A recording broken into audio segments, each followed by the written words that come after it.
Yo, what's up everybody? Welcome back to Headbanger's Closet. Hope everyone's having a nice Memorial Day weekend so far. Just wanted to give you guys a real quick, fast episode this weekend and say happy birthday to a very underrated Iron Maiden album, Brave New World.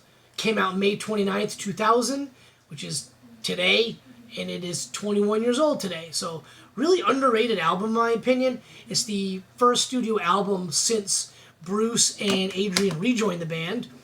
They actually rejoined the band a few years prior to that. Put out Ed Hunter video game, went on a tour, and that was actually the first tour I ever saw Iron Maiden. That was in July of '99. I saw them at a small club in Boston called the Orpheum Theater. I've actually got a video about my first time seeing Maiden coming to you guys very soon. But today I just wanted to wish a happy birthday to an album I really like.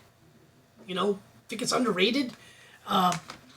Not going to be in the top echelon of Iron Maiden albums by any stretch of the imagination, but I honestly believe when you put it up against the last two Bruce records, No Fear of the Dark and No Prayer for the Dying, I kind of think as a whole it might be better. Obviously, Fear of the Dark and No Prayer for the Dying have some classic Maiden tracks, all right? We all know them. But album front to back, every song, this might be a little stronger. And I gotta admit, when I bought this and popped it in my CD player, I was really, really happy. Pleasantly surprised, excited, ran the gamut of great emotions after the disappointment of the Blaze Bayley era. It was a return to form of Iron Maiden, in my opinion. And not just because Bruce and Adrian rejoined the band. Everything just sounded better, which probably is because Bruce and Adrian rejoined the damn band. But just sounded great. Everything to me on this record just sounds like classic Iron Maiden.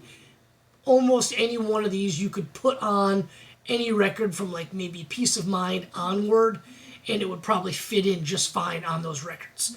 Starts off with the classic Maiden banger, The Wicker Man, just classic Iron Maiden opening tracks a la Aces High, and just that classic fast 4-minute great Maiden metal song. Goes right into Ghost and Navigator, which is kind of like an Aces High, 2 minutes to midnight kind of deal. Really good song. Then you've got Brave New World, which is pretty cool, mid-tempo, just a song, not bad. Then they slow it down a little bit with Blood Brothers, which is an alright song, not great, but alright. It does have one of the better Iron Maiden guitar solos, in my opinion, that the band's done. Just really cool, melodic. Kind of reminds me of in the vibe of Metallica's Unforgiven when it comes to the solo. It's just this really cool kind of emotional roller coaster vibe of a solo. Really cool. Then he goes into Mercenary, and again, Mercenary is just a great, heavy Iron Maiden metal track. Then we've got Dream of Mirrors, which is a really cool song. One of those classic type of Iron Maiden storytelling type songs. Fallen Angel, and then The Nomad, two, again, great Iron Maiden metal tracks. Like I said earlier, most of these could fit on Peace of Mind, No Prayer for the Dying, Seventh Son of a Seventh Son, and it wouldn't miss a beat. They're just classic style Iron Maiden songs. They might not all be classic songs, but they're in that classic Iron Maiden style that we all know and love. Then, song number 9, Out of the Silent Planet. Probably my favorite song on the record. Another one of those long storytelling Iron Maiden tracks in the vein of a Loneliness of the Long Distance Runner, Rhyme of the Ancient Mariner, Revelations, something along those lines, where it's a long song and it tells a story. Really cool song. Then the album ends with The Thin Line Between Love and Hate, which is a pretty cool track. The media here is just, there's the guys in the band, then there's Eddie in the clouds. Covers pretty cool. Eddie in the storm clouds. Big storm brewing over London, which is pretty cool. Iron Maiden always has badass album artwork. And then just, everything inside, just pictures of the guys and then the song lyrics. So nothing too special there. Pretty cool.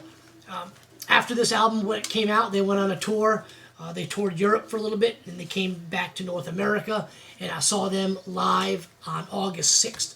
Of 2000 at Great Woods Amphitheater in Mansfield, Mass. They put on a phenomenal show. I think they played like 5 songs off the new record. They sounded great live, great performance, and yeah, I mean that's it right there. Great album in my opinion. Like I said, I feel it's underrated. What do you guys think about it? Leave me a comment down below.